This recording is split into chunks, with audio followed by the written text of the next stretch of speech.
Chapter 12. There was no help for it, Philip has since told me. He simply had to tell her everything. She was, in fact, in possession of the whole story long before any of the rest of us. But even she had to wait yet a little longer. When, at 9:30 that Monday night her taxi drew up at the wrought iron gate in Lenox Street, Philip was out and the place was in darkness. She had no key. "Go on to Oakley Street," she ordered the driver. Audrey Cunningham was at home. Molly found her, alone, in her first-floor bed sitting room, already on the point of going to bed. "First of all, give me a cup of cocoa or something," was Molly's greeting. "I've been half the day in the train with only a few sandwiches, and I shall drop if I don't have something." Mrs. Cunningham lighted the little gas ring and fetched water from an adjoining room. Then, opening a little cupboard, she mixed cocoa, paste in a cup, got out bread and margarine and a plate of macaroons, and set them on a little chintz-covered stool before Molly. "I've an egg if you'd like one," she said. "No, thanks. I got your letter this morning. Have you got the one I wrote yesterday?" "No, but I don't think the last post's been yet." "Well, it doesn't matter now. I've come to see for myself. Philip doesn't know I'm here yet, but he will presently. Now, first of all, what's all this about you and Monty? What's happening?" Her tone was that of a woman who intended to stand no further nonsense of any kind.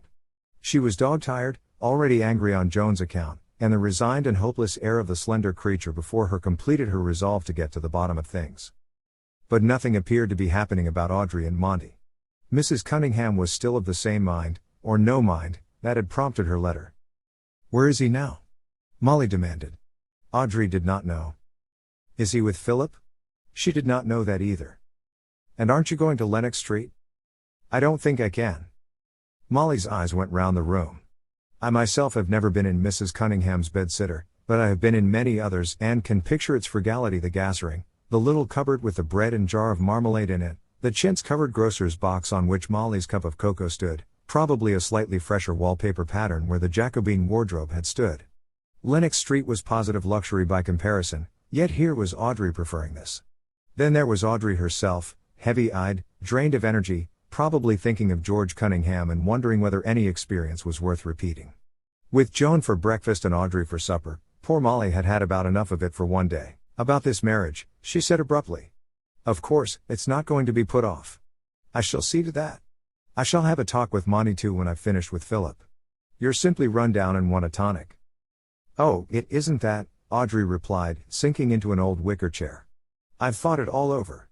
I don't think they tell young girls enough before they get married. They ought to tell them lots more. They ought to tell them quite plainly, you'll have to be prepared for this and that and the other. You'll have to expect to sit up half the night in the dining room with dinner on the table wondering where he is. You'll have to learn that he hasn't really been run over or anything of that kind and that it's only their way. You must expect telegrams and telephone calls and excuses, and you mustn't be surprised if he brings somebody else with him when he does come. They're like that. And when they come home in a beastly state." Here Molly peremptorily interrupted her. "Leave that brute in his grave," she commanded. "We're talking about Monty, not him. And I'll see Monty. Now what's all this rigmarole about milkmen and cellars and all the rest of it? Tell me as I undress you. I'm going to put you to bed." But little that was fresh was to be learned here either. Audrey thanked her again and again for the offer of the house, but she thought she would rather be here with her gas ring and cocoa and chintz-covered sugar box. Mrs. Cook thought she could arrange it would only be half a crown more. "Well, I'll see Mrs. Cook too while I'm about it, may as well do the thing thoroughly. Let me unlace your boots, why, your feet are cold, and on a night like this. Never mind your hair, you can do it in bed. And drink the rest of this cocoa.